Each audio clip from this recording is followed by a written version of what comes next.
U.S. Vice President J.D. Vance is facing brutal mockery online after a painfully awkward public appearance quickly went viral.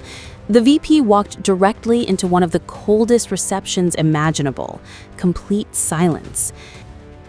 The uncomfortable moment unfolded Tuesday during a White House meeting tied to an anti-fraud initiative. Vance entered the Indian treaty room with a smile on his face while waving at the gathering, but in return, the room remained almost completely silent. No cheers, no excitement, and barely even polite clapping.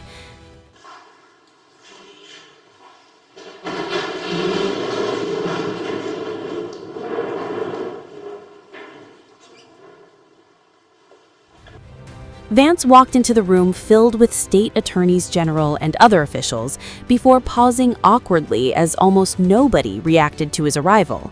After enduring several uncomfortable seconds, the U.S. Vice President finally attempted to move things along by saying, "Please be seated."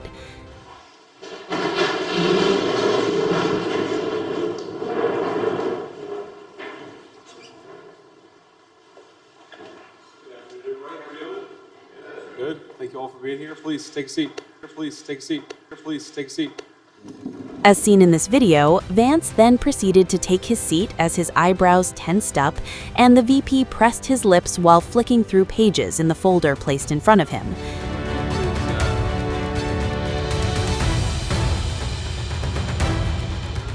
The viral moment quickly reignited criticism that Vance struggles to connect with crowds despite now holding one of the highest offices in the country.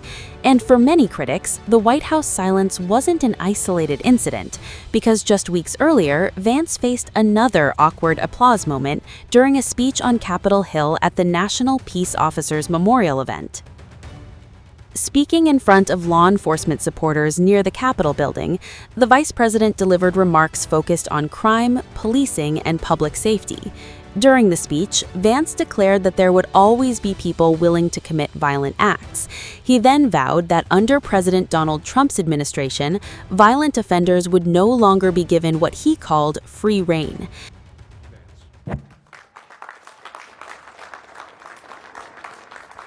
But while the speech itself received some applause overall, many viewers online noticed that Vance personally appeared to receive only scattered and faint claps at several key moments.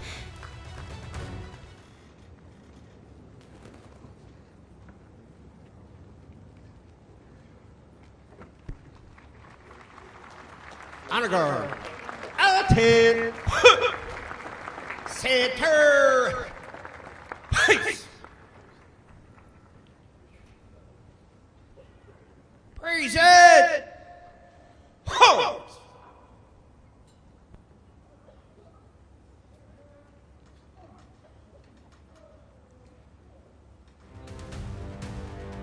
Now, the latest incident has added to the growing scrutiny surrounding Vance's national political profile as he becomes increasingly visible inside Trump's administration. Since becoming Vice President of the United States, Vance has taken on a larger role defending the administration's policies on immigration, crime, and foreign affairs, but his communication style has frequently divided opinion. The White House moment also sparked comparisons to other politicians known for awkward public interactions and low-energy crowd responses. Some users even began posting parody edits, exaggerating the silence as Vance entered the room.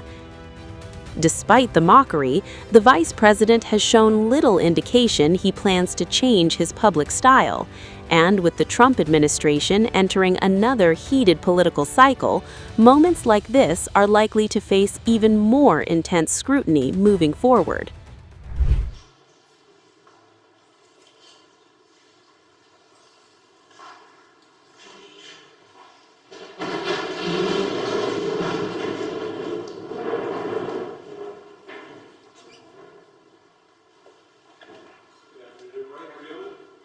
Good. Thank you all for being here. Please take a seat.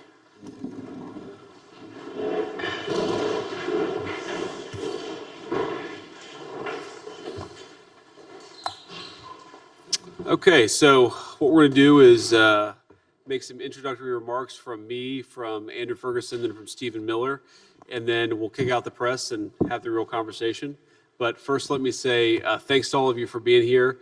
Very gratified and proud of the fact that we have 15 different state AG offices represented here today who are focused on helping us in combating fraud all over our government. And let me be very brief here about what we're trying to do here. So one of the things we've realized in combating fraud is that the resources of the federal government, while vast, can be supplemented and aided by a lot of the people who know best what's happening in their states, which is the attorneys general represented here today.